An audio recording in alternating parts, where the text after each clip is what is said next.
Today I'm making a super simple, classic fruit slice, something you probably remember from childhood. I'm making this for my sister's baby sprinkle, which has a tropical theme, so I figured this would be perfect. For easy removal later, I've just lined the tray with foil. No fuss, no sticking, and you can lift the whole thing out once it's set. Next, line the base with Arnott's Scotch Finger biscuits. You could crush them up and mix them with butter to make a cheesecake-style base. But honestly, this recipe is all about simplicity. Just lay them in whole and let the fruit mixture do its thing. Now, the filling is as simple as 1 tin of fruit salad and 4 tablespoons of custard powder.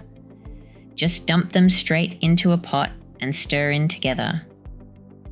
Some recipes say to drain the fruit first and heat just the juice with the custard powder until it thickens, and then stir the fruit back in at the end. That way, the chunks stay firmer.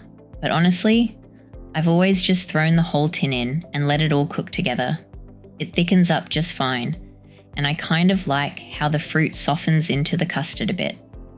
Also, I cheaped out and got the Coles brand fruit salad. If you want to spoil yourself, you can fork out for the fancier tins with the cherries. That was always the best part as a kid. Back in the day, you could get crushed fruit salad with passion fruit, which was even better, but I haven't seen it in ages. If you want to mix things up, a tin of crushed pineapple works too.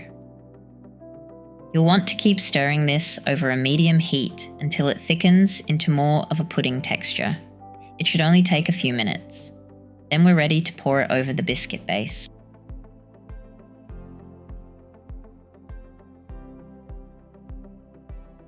Once it's nice and thick, just pour it straight over the biscuits. It'll still be soft and a little wobbly at this stage, but don't worry, it'll set up properly in the fridge. Now, this needs time to chill and firm up, so pop it into the fridge for a few hours, but overnight is best if you want it to properly set before cutting it into slices.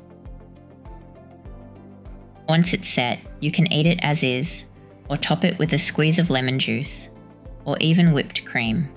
And that's it, super easy, nostalgic, and perfect for a tropical themed party, or just because you feel like a throwback to childhood. Let me know if you've made this before, or if you do something different with yours. If you enjoyed this, hit like and subscribe for more easy recipes, and I'll see you in the next one.